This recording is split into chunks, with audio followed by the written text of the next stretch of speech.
nascer, morrer, renascer ainda e progredir continuamente, ao viver.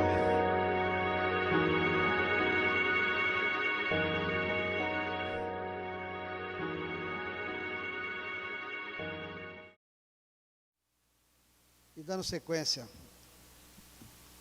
à nossa reunião de quarta-feira, vamos procurar, neste momento,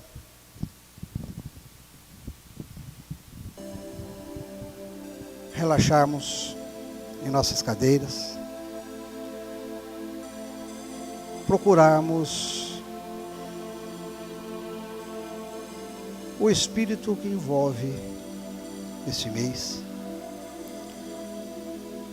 o espírito de paz, de amor, de ternura, e rogarmos ao nosso Pai maior as suas bênçãos e que Ele possa nos envolver com o seu amor e com a sua luz. Agradecemos a oportunidade de aqui nos encontrarmos na órbita terrestre, oportunidade essa nos dada para reparar os nossos erros, lapidarmos os nossos espíritos, deixarmos de lado as nossas imperfeições. Primeiramente, que tenhamos humildade em reconhecê-las, que possamos nos perdoar do fundo do coração pelos nossos erros cometidos, para que possamos dar início à nossa reforma íntima. Agradecermos as lições e os ensinamentos que nos são ministrados por essa casa espírita, que nos conforta, nos dá ânimo e nos dá perseverança para seguirmos firmes a nossa jornada, buscando sempre o nosso refúgio dentro de nosso coração. Obrigado, Pai. Obrigado, amigos bondosos e mentores dessa casa, que trabalham incessantemente desde amanhã, preparando o ambiente para podermos passar os ensinamentos que o Mestre nos deixou. E assim, envoltos nessa aura de paz, de amor, de tranquilidade e de equilíbrio, possa ser levada a todos os cantos do nosso país, do nosso planeta, amparando a todos os nossos irmãos que precisam. Lembrando sempre, Senhor, que esse momento que nos traz esse mês, que ele se faça perdurar por todos os dias das nossas vidas. Possamos lembrar da fraternidade sempre, Senhor, não só nesse mês, mas sempre quando estivermos juntos do nosso próximo. Pai nosso que estais no céu, santificado, Senhor, seja o teu nome. Venha a nós o teu reino e seja feita a tua vontade, assim na terra como no céu. O pão nosso de cada dia nos dai hoje, e perdoa as nossas dívidas, à medida em que perdoarmos os nossos devedores. Não nos deixe, Pai, cair em tentação, e livrai-nos do mal. Porque teu é o reino, é o poder e a glória para todos sempre. Que assim seja. E o palestrante da noite é o nosso irmão Reginaldo.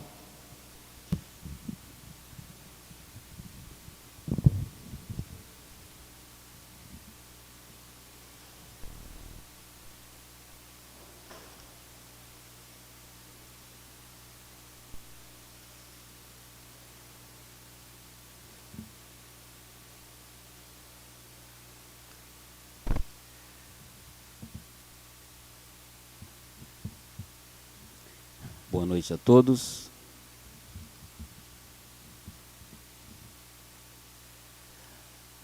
Roguemos aos amigos espirituais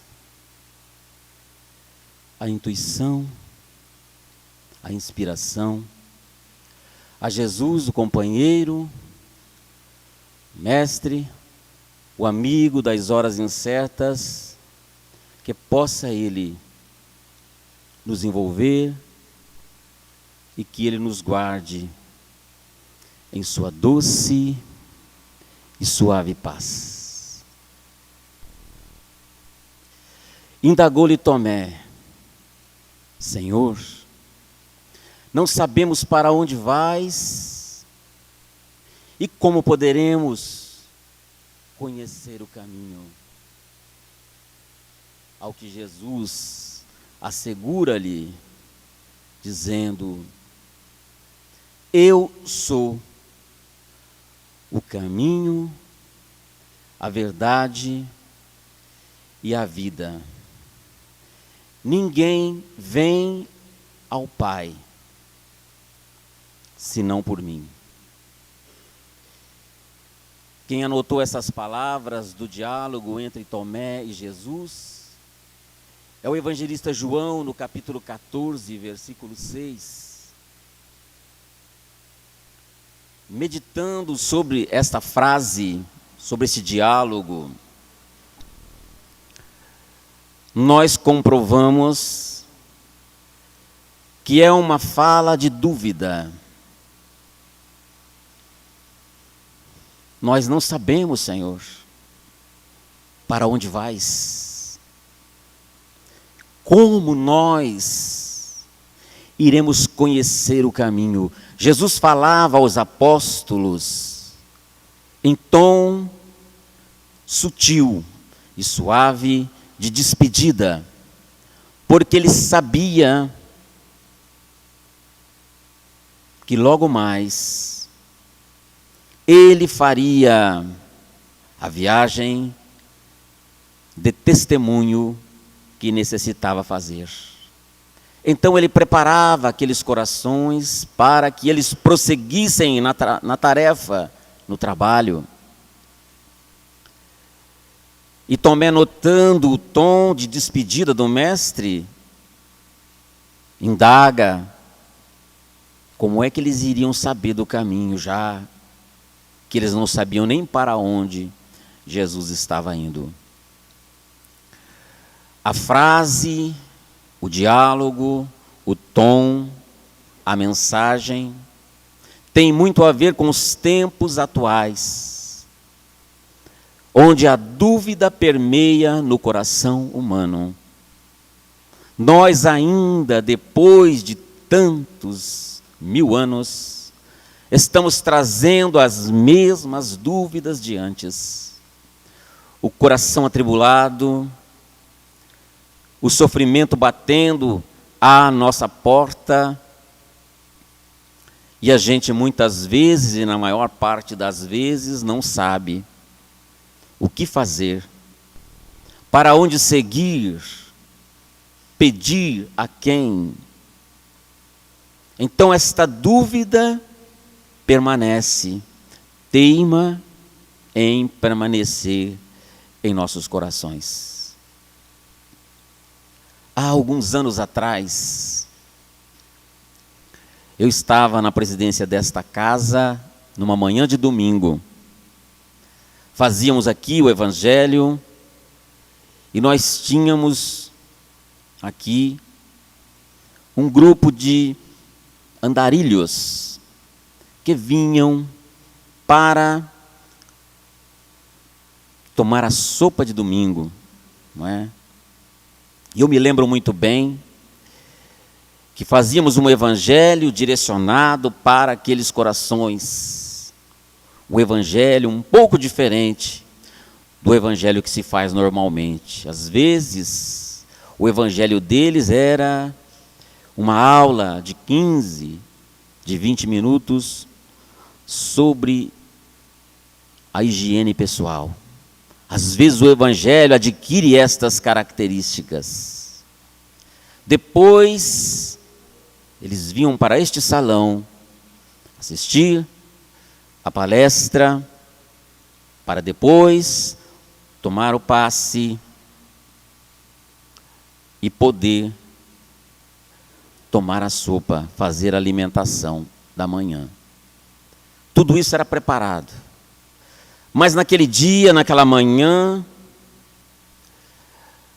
o jovem que estava cuidando da porta da Câmara de Passes subiu as escadarias e me procurou lá na parte de cima e me disse: olha, tem um dos nossos irmãos frequentadores, daqueles mendigos de rua, que está completamente alcoolizado, mas ele pediu que ele queria tomar o passe. Então, antes que ele entrasse à Câmara de Passe, eu vim aqui perguntar, porque eu não soube o que fazer. É a dúvida que permanece em nossos corações, em todos os setores da sociedade. Então, eu não sei o que fazer, então eu vim perguntar. Então, eu me lembro muito bem que disse a ele: vamos trocar os papéis e o tempo.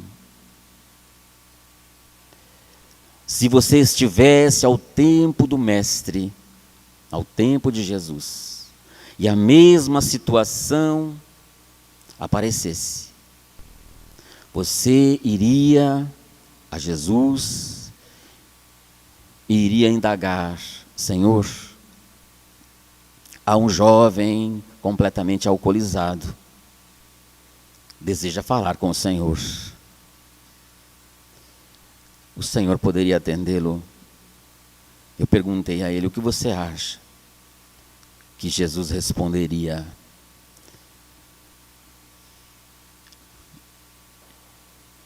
Eu entendi. Ele me disse. Desceu as escadas, pegou o jovem pela mão e o levou à Câmara de Passes. Ele tomou o passe, não fez nenhum escândalo, saiu, foi tomar o prato de sopa. Então a dúvida surge em nossos corações, em todos os setores da sociedade, como eu estou colocando aqui. E isso é natural, porque nós estamos aprendendo, estamos na trilha do aprendizado. Mas a doutrina espírita, que está embasada no Evangelho do Cristo, codificada por Allan Kardec, nos dá um leque de opções para podermos desenvolver o nosso pensamento, para que quando a dúvida surja na nossa caminhada, possamos tomar a melhor direção, fazer a escolha mais sábia, mais adequada. A doutrina espírita nos dá parâmetros para que possamos caminhar numa linha mais direta. Não que nós não iremos cair, cairemos muitas vezes. Chico nos fala que o importante não é anotarmos, contabilizarmos as nossas quedas. O importante é nós anotarmos, gravarmos na alma quantas vezes, depois das quedas, nós conseguimos levantar as nossas cabeças, olhando para o alto e seguindo a nossa caminhada. Esta talvez seja uma mensagem significativa da doutrina espírita para os nossos corações.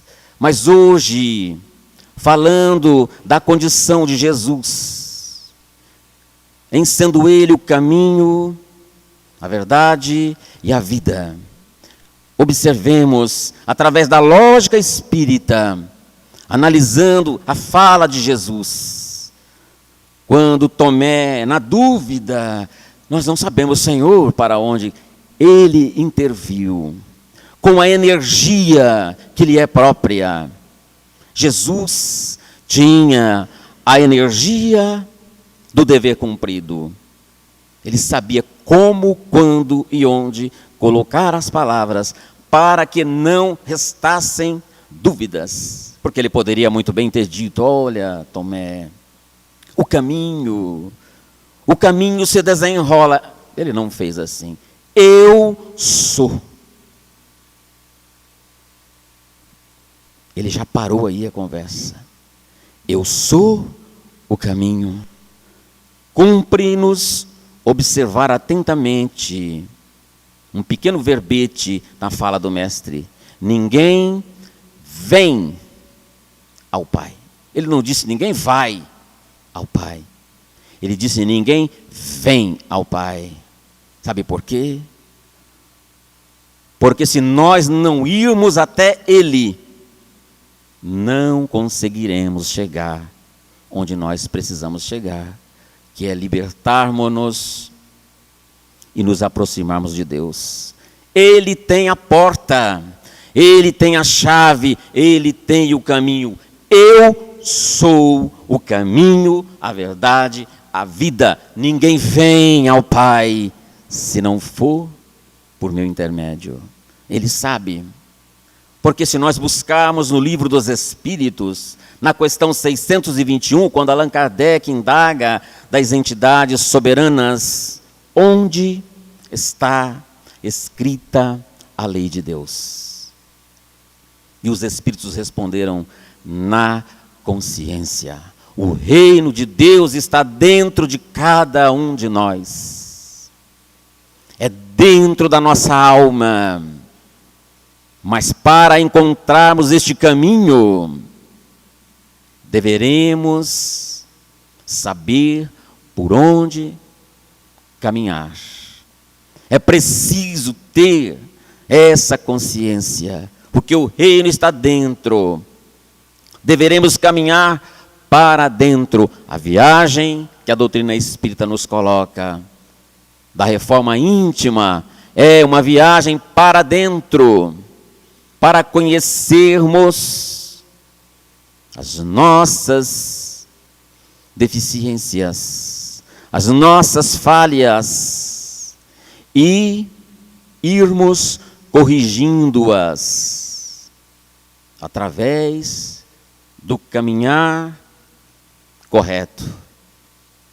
A doutrina espírita nos assegura, através desse mecanismo divino chamado reencarnação, o espírito que volta para concluir uma jornada onde talvez tenha falhado. Ele nos oferece as oportunidades quantas forem necessárias para que nós possamos desenvolver em nós o potencial do amor para podermos encontrar essas verdades. Sem essa transformação, nós não conseguiremos, por enquanto, encontrarmos esse reino que Jesus nos fala, o reino de Deus. Na pergunta 622 do Livro dos Espíritos, Allan Kardec pergunta: Deus outorgou a alguns homens a missão de revelar a sua lei? E os Espíritos responderam: sim, certamente. Em todos os tempos houve homens que receberam essa missão. São espíritos superiores encarnados, com o fim de fazer progredir a humanidade. E aqui cabe nos lembrar um pensamento de Joana de Ângeles, quando ela fala de Jesus. Eu carrego este pensamento no meu coração desde o dia em que o li. Carrego este pensamento, que tem tudo a ver com a pergunta 622 do Livro dos Espíritos. Quem viu Jesus passar, apenas viu. Mas aquele que o encontrou, nunca mais poderá ser o mesmo. Nunca mais. Porque Jesus atrai, arrebata e conduz. Ele é um conquistador incomum, diferente de todos os outros conquistadores que o mundo conheceu. Jesus é diferente. porque ele é ao mesmo tempo suave, doce, mas ele traz a sua energia e a sua mensagem que arrebata, que arrasta. E ele vem cada dia mais conquistando corações através da sua mensagem cristalina, da sua mensagem consoladora. Jesus é consolação. Doutrina espírita é consoladora. A doutrina espírita não é uma doutrina fatalista. Ela é uma doutrina consoladora. Eu pediria aos senhores que me permitisse, para que não se perca a beleza do texto e das palavras, ler uma mensagem escrita pelo senador Públio Lentulus, descrevendo a face, os sinais de Jesus ao governador Tibério César, que lhe pediu sigilosamente que investigasse sobre aquele profeta da Galileia, porque o governador estava muito doente, mas não podia se expor, porque era romano. Mas ele ouvia falar daquele homem que percorria as praias de Cafarnaum, da Galileia, e ele queria saber quem era aquele homem. Então ele pediu a Públio Lentulus, uma das reencarnações de Emmanuel, mentor de Chico Xavier. Então, para que não se perca a beleza, eu gostaria que vocês meditassem comigo, sabendo que desejas conhecer quanto vou narrar, existindo nos nossos tempos um homem, o qual vive atualmente de grandes virtudes, chamado Jesus, que pelo povo é inculcado o profeta da verdade, e os seus discípulos dizem que é filho de Deus, Criador do céu e da terra, e de todas as coisas que nela se acham e que nela tenham estado. Em verdade, ó César, cada dia se ouvem coisas maravilhosas desse Jesus. Ressuscita os mortos, cura os enfermos. Em uma só palavra, é um homem de justa estatura e é muito belo no aspecto, e há tanta majestade no rosto que aqueles que o veem são forçados a amá-lo ou temê-lo. Tem os cabelos da cor da amêndoa bem madura, são distendidos até as orelhas, e das orelhas até as espáduas são da cor da terra, porém mais reluzentes.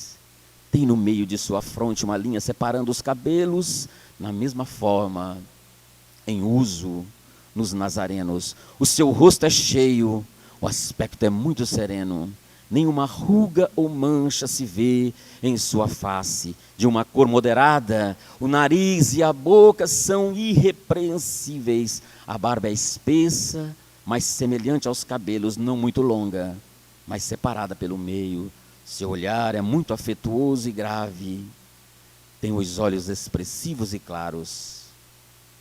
O que surpreende é que resplandecem no seu rosto como os raios do sol, porém ninguém pode olhar fixo o seu semblante, porque quando resplende apavora, e quando ameniza vai chorar, vai se amar e é alegre, com gravidade disse que nunca ninguém o viu rir, mas antes chorar. Tem os braços e as mãos muito belos, na palestra contenta muito, mas o faz raramente, e quando dele se aproxima, verifica-se que é muito modesto na presença e na pessoa. É o mais belo homem que se possa imaginar, muito semelhante à sua mãe, a qual é de uma rara beleza, não se tendo jamais visto por estas partes uma mulher tão bela. Porém, se a majestade tua, ó César, deseja vê-lo como no aviso passado escreveste, dá-me ordens, que não faltarei de mandá-lo o mais depressa possível. De letras, faz-se admirar de toda a cidade de Jerusalém. Ele sabe todas as ciências e nunca estudou nada. Ele caminha descalço, sem coisa alguma na cabeça. Muitos se riem vendo-o assim, porém, em sua presença, falando com ele, tremem e admiram. Dizem que um tal homem nunca fora ouvido por estas partes. Em verdade, segundo me dizem os hebreus, não se ouviram jamais tais conselhos de grande doutrina como ensina esse Jesus. Muitos judeus o têm como divino e muitos me querelam afirmando que é contra a lei de tua majestade. Eu sou grandemente molestado por estes malignos hebreus. Disse que este Jesus nunca fez mal a quem quer que seja, mas, ao contrário, aqueles que o conhecem e com ele têm praticado, afirmam ter dele recebido grandes benefícios e saúde, porém, a tua obediência, estou prontíssimo. Aquilo que tua majestade ordenar será cumprido. Vale da majestade tua, fidelíssimo e obrigadíssimo Públio Lentulus, presidente da Judéia. Este documento é um documento real, encontrado no arquivo do Duque de Cesadina, em Roma. Essa carta, onde se faz o retrato físico e moral de Jesus, foi mandada de Jerusalém ao imperador Tibério César em Roma, ao tempo de Jesus. A face de Jesus, os traços de Jesus, a presença do Mestre é buscada por muitos corações em todas as épocas da humanidade.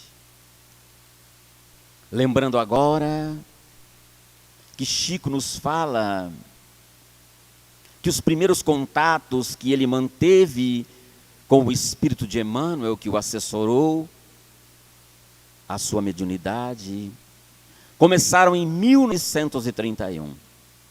Emmanuel, uma das reencarnações de Públio Lentulus. O Chico fala que estava psicografando o primeiro livro, Parnaso de Além Túmulo. Foi um contato visual muito forte, nos diz Chico.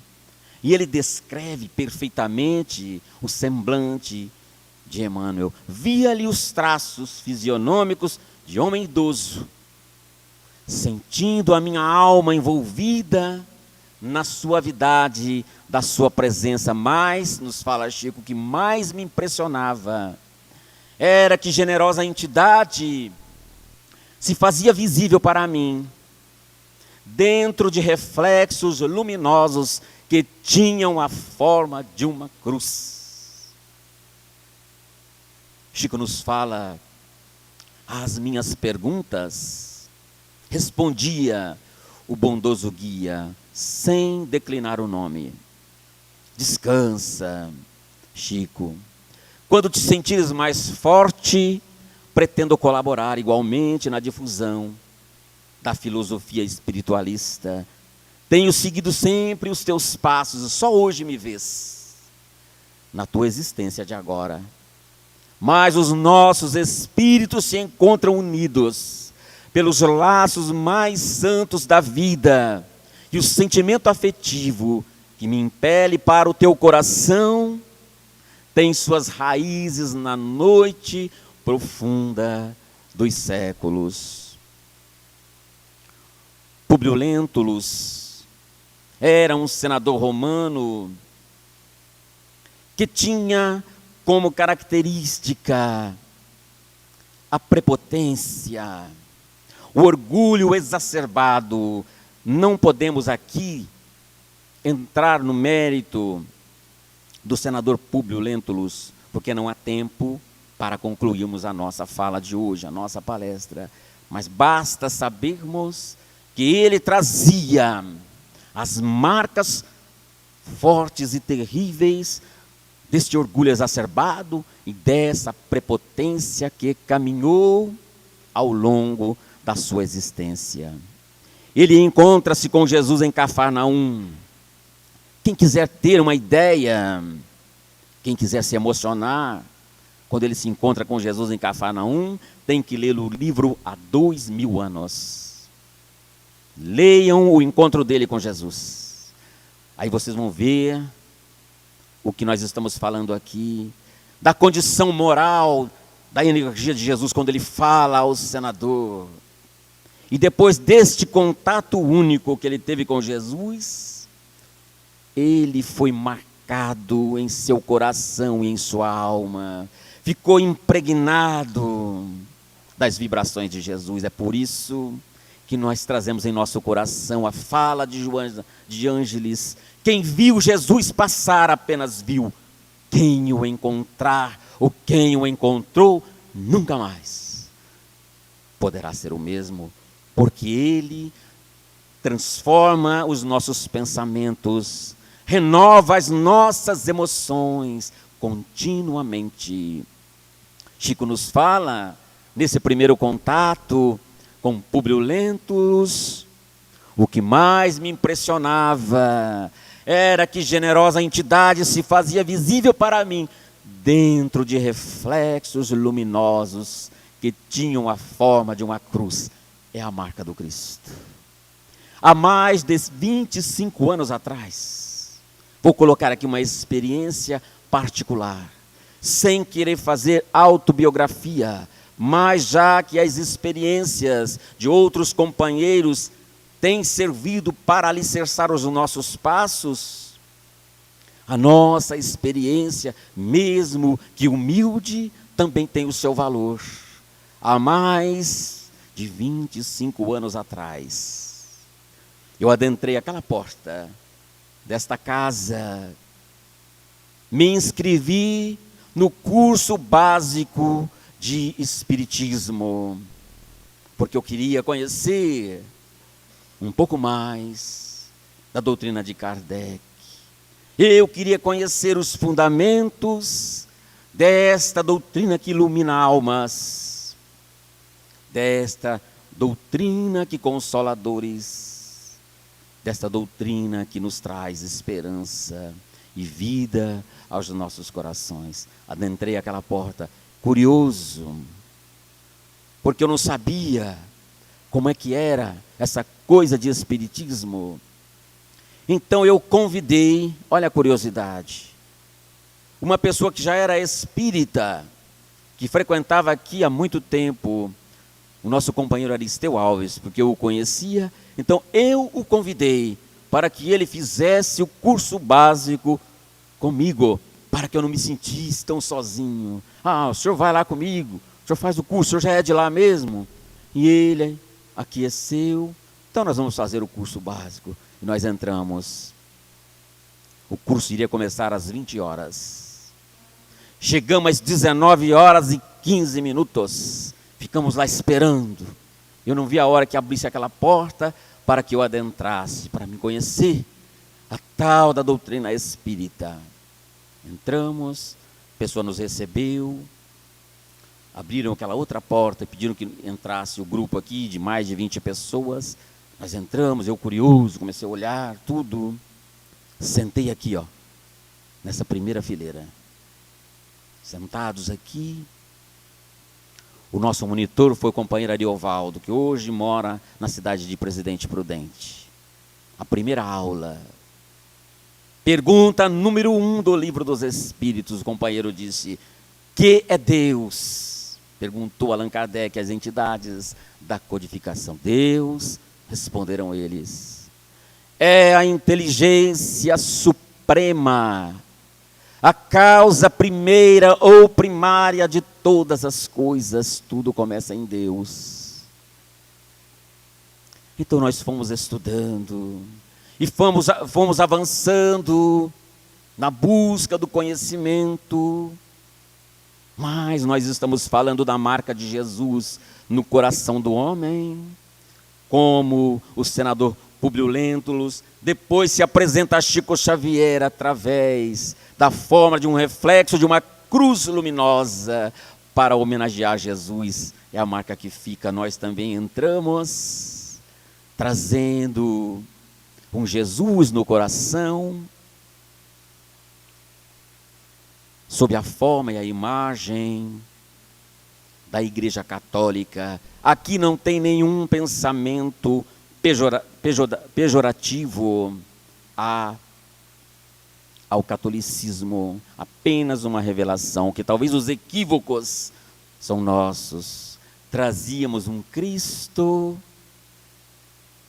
cravejado de ferros e dilacerado por espinhos no coração. Era aquele Cristo preso à cruz, com os braços distendidos e a cabeça baixa, a coroa de espinhos na cabeça e os cravos nos punhos. Esse era o Cristo que nós trazíamos. Ao longo dos nossos estudos, fomos perguntando: onde está o altar? Aqui na casa. Onde está o altar? Perguntávamos. E os companheiros diziam: aqui nós não temos altar. E as reuniões? É aqui mesmo onde você está. Ah, é aqui? Ah, então não tem altar? Não, nós não temos altar. Fomos avançando, estudando, e os Espíritos foram nos revelando que este Cristo cravejado de ferros e dilacerado pelos espinhos do sofrimento é uma ideia equivocada. Eles me disseram: ele nunca permaneceu na cruz. Ele se encontra sob as marquises, nos faróis, nas favelas, onde estão os sofredores, ele estará lá. Então Chico tem nos falado da sua busca por Jesus. Há uma frase de Emmanuel que nos coloca isso: se te candidatas a servir com Jesus, toma-o por padrão vivo e incessante, buscando-lhe a vontade para que os teus caprichos sejam esquecidos. Chico também tinha uma fascinação por Jesus, pela figura do mestre. Desde a escola primária, ele perguntava a ele mesmo como seria o semblante de Jesus. Como seria o semblante do benfeitor incomparável? Chico perguntava ao longo da sua caminhada, porque teve contato com a mediunidade muito cedo. Chico perguntava aos espíritos amigos como seriam os traços fisionômicos do Senhor. Os benfeitores espirituais diziam ao Chico para que ele procurasse nas crianças doentes e desamparadas, e nas pessoas abatidas, sofredoras, andrajosas ou feridas. O pai de Chico Xavier ficava impressionado, porque o Chico não podia ver uma figura de Jesus numa revista ou num jornal que ele recortava para guardar.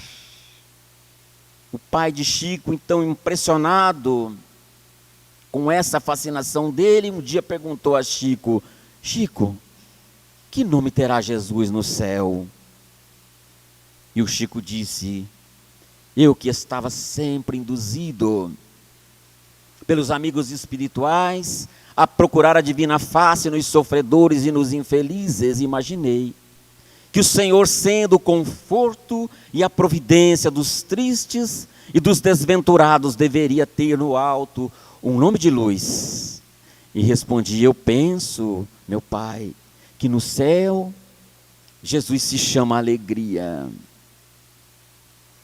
Então essa mensagem de Chico vem nos acalentar o coração, muitas vezes sob as fortes dores, do sofrimento, da dúvida cruel.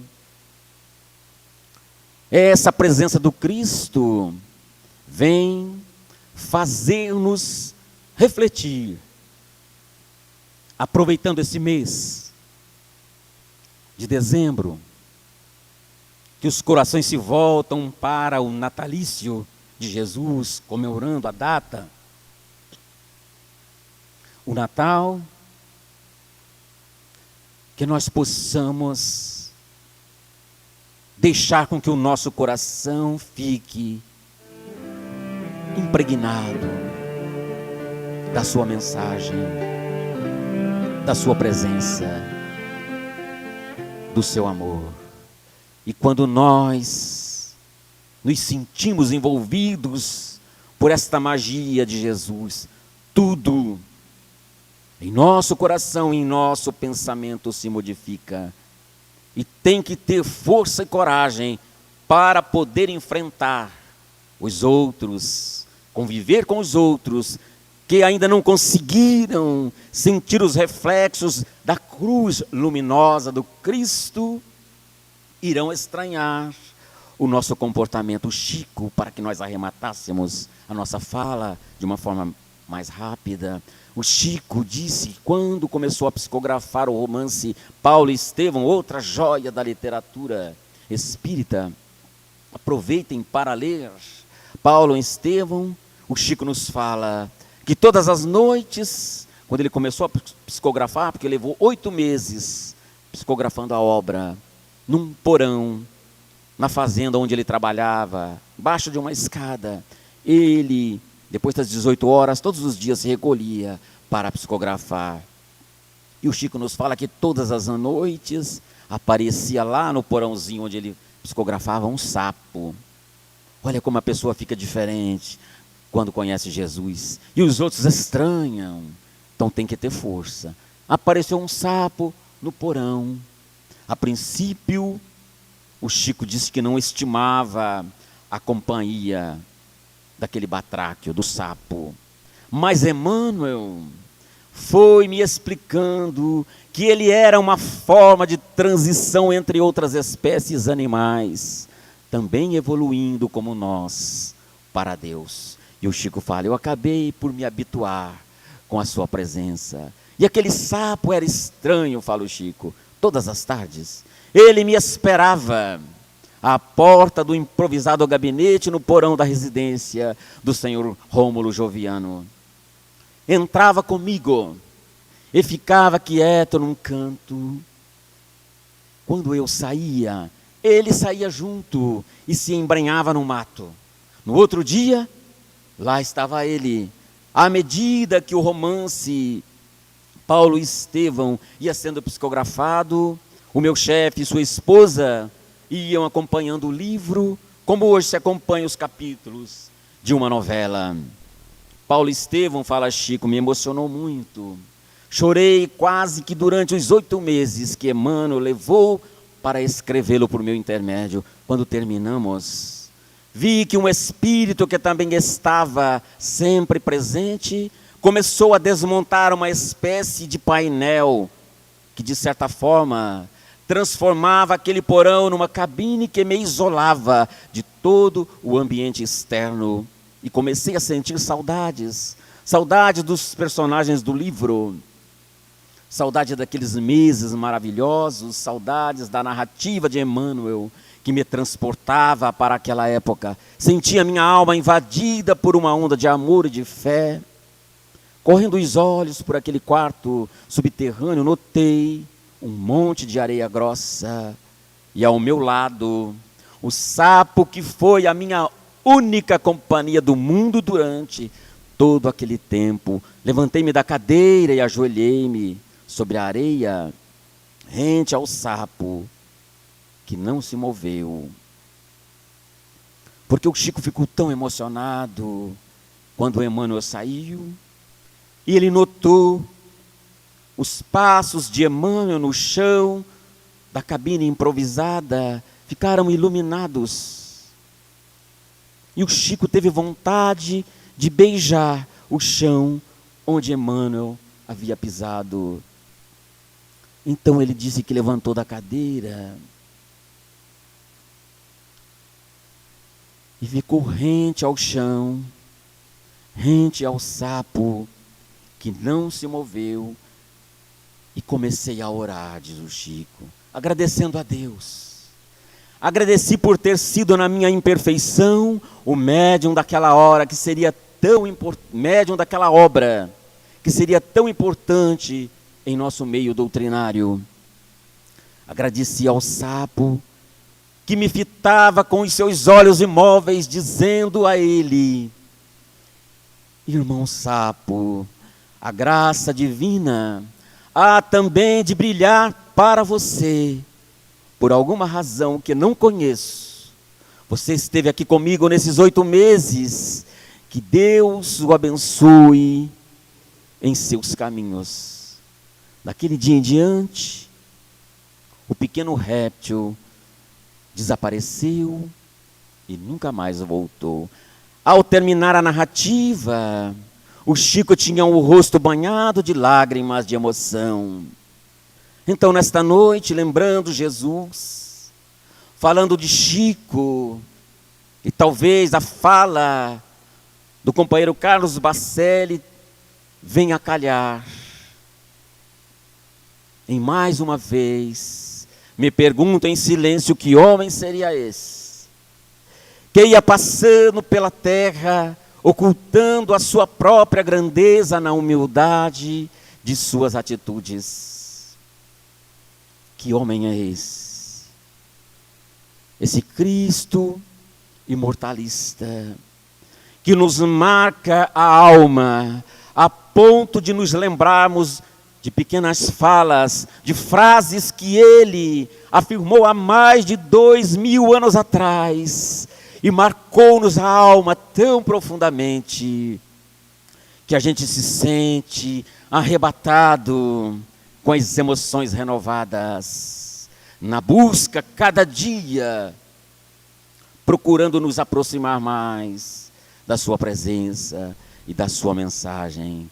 Que homem é esse que a doutrina espírita nos apresenta, para que nós possamos nos aproximar dele em espírito e verdade, para podermos conhecer um pouco mais da sua mensagem imortalista e renovadora.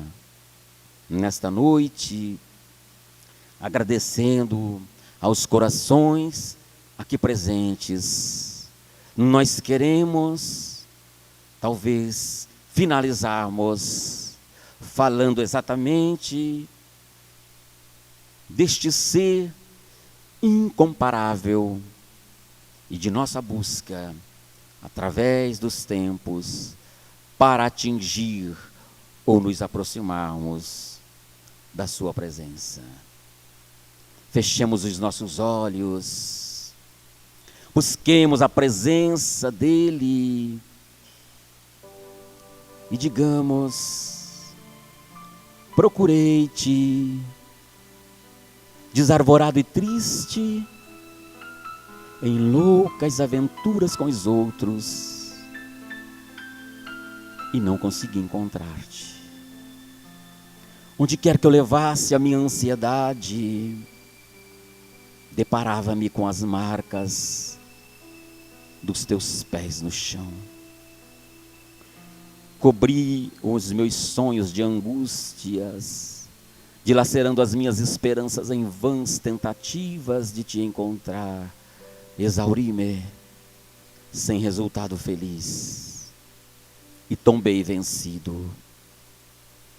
Defrontei-me um dia com 2 estrelas que se apagavam nos olhos de uma criança abandonada, e amei-a. No entanto, a sua voz, sem palavras, a música das suas necessidades fizeram-me encontrar nós 3. A mim, que ainda não me conhecia, o meu próximo e a Ti, soberano Senhor da minha vida. E agora que te encontrei, eu te peço, não cesses de cantar, ó brisa ligeira que passeia pelo vale da minha escuridão. Nem interrompas o teu curso, ó água transparente do regato. Toda a musicalidade que embala a natureza faz-se partitura para que o cantor destrave na garganta a sua voz e inunde o mundo de ternura e de felicidade. Em cada coração aqui presente, o nosso beijo de ternura, de carinho, rogando a Jesus as suas bênçãos e o amparo, hoje e sempre. Muito obrigado a todos.